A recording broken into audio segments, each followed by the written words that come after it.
कधी विचार केलाय का की आपल्या ग्रहाला जिवंत ठेवणारं पाणी एका अद्भुत, कधीही न संपणाऱ्या प्रवासावर असतं? हा एक असा प्रवास आहे जो अब्जावधी वर्षांपासून अविरतपणे सुरू आहे. चला, आपणही या प्रवासात सामील होऊया. या प्रवासात आपण एका पाण्याच्या थेंबासोबत निघणार आहोत.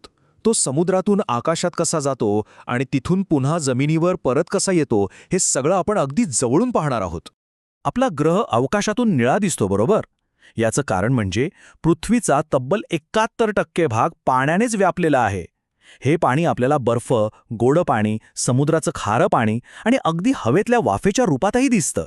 तर आपल्या पाण्याच्या थेंबाचा प्रवास सुरू होतोय तो पृथ्वीच्या पृष्ठभागावरून. तो आकाशाकडे झेप कशी घेतो, चला पाहूया.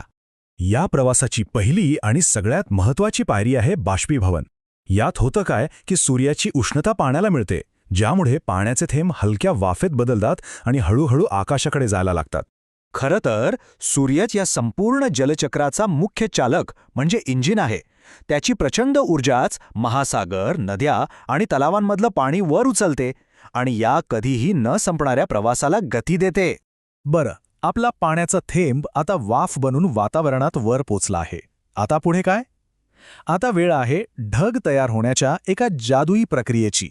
या प्रक्रियेला म्हणतात सांद्रीभवन. ही एक खूप महत्त्वाची अवस्था आहे. यात पाण्याची वाफ थंड हवेमुळे पुन्हा एकदा पाण्याच्या लहान लहान थेंबांमध्ये बदलते. ढग तयार होण्याची प्रक्रिया खरं तर खूप सोपी आहे. वर गेलेली पाण्याची वाफ थंड होते, हवेत तरंगणाऱ्या अगदी सूक्ष्म धुलीकणांभोवती ती जमा व्हायला लागते आणि जेव्हा असे लाखो करोडो थेंब एकत्र येतात तेव्हा आपल्याला दिसणारा एक ढग तयार होतो. हे अगदी आपल्या घरातल्या उदाहरणासारखं आहे. जसं गरम पाण्याने अंघोळ करताना बाथरूममधल्या थंड आरशावर वाफ जमा होते ना, अगदी तसंच आकाशात घडतं. अब्जावधी लहान थेंब मिळून एक ढग तयार करतात. आणि हेच सांद्रीभवन जेव्हा खूप मोठ्या प्रमाणावर होतं तेव्हा असे महाकाय आणि शक्तिशाली ढग तयार होतात. हे तेच ढग आहेत जे कधीकधी प्रचंड वादळ आणि मुसळधार पाऊस घेऊन येतात. यात काही रंजक गोष्टीही आहेत. उदाहरणार्थ, हवेत जर धुळीचे कण नसते तर ढगच बनले नसते. आणि हेही लक्षात घ्या की आकाशातून पडणारा प्रत्येक थेंब जमिनीपर्यंत पोहोचतोच असं नाही. काही तर मध्येच बाष्पीभवन होऊन जातात. ढग आणि पाऊस यातला मुख्य फरक फक्त थेंबांच्या आकारात आहे, बाकी काही नाही. आता आपल्या कथेचा तो क्षण येतोय ज्याची आपण सगळे वाट पाहतो. तो क्षण जेव्हा पाणी पुन्हा पृथ्वीवर परत येतं.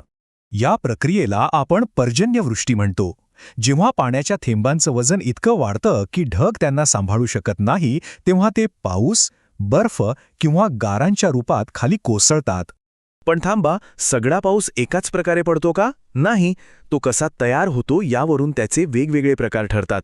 चला, तेही पटकन पाहून घेऊया. हा आहे आरोह पर्जन्य. यात जमीन तापल्यामुळे हवा गरम होऊन वर जाते, थंड होते आणि पाऊस पडतो.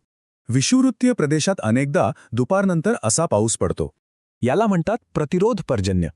नावाप्रमाणेच यात पर्वताचा प्रतिरोध किंवा अडथळा वाऱ्याला मिळतो. त्यामुळेच तर पर्वताच्या एका बाजूला खूप पाऊस पडतो आणि दुसऱ्या बाजूला मात्र कोरडं राहतं. आणि हा आहे आवर्त पर्जन्य. हा अनेकदा मोठ्या वादळांसोबत येतो, कारण यात गरम आणि थंड हवेची एक मोठी टक्करच होत असते. पाऊस जमिनीवर पडला आहे, पण थांबा, प्रवास इथेच संपलेला नाही. आत्ता सुरू होतो त्याच्या परतीचा, घरी परतण्याचा प्रवास. जमिनीवर पडल्यावर पाण्यासमोर दोन मुख्य मार्ग असतात. काही पाणी जमिनीत मुरतं आणि भूजल बनतं, याला झिरपा म्हणतात. तर उरलेलं पाणी जमिनीवरून वाहू लागतं, ज्याला अपधाव म्हणतात.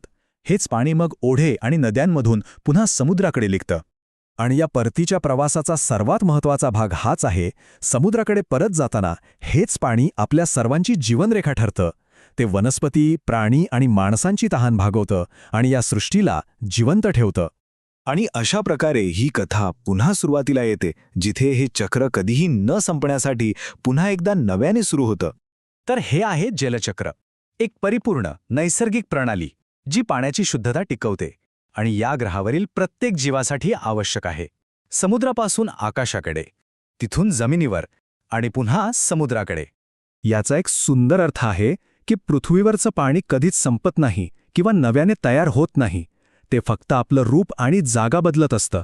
विचार करा, आज जे पाणी आपण पितो आहोत तेच पाणी कदाचित कधी काळी डायनासॉरनेही प्यायलं असेल. हा एक महत्वाचा प्रश्न आहे नाही का? पाण्याची ही अब्जावधी वर्षांपासून चालत आलेली कहाणी आता आपल्या हातात आहे. या प्रवासाला पुढे कोणतं वळण द्यायचं हे आता आपणच ठरवणार आहोत.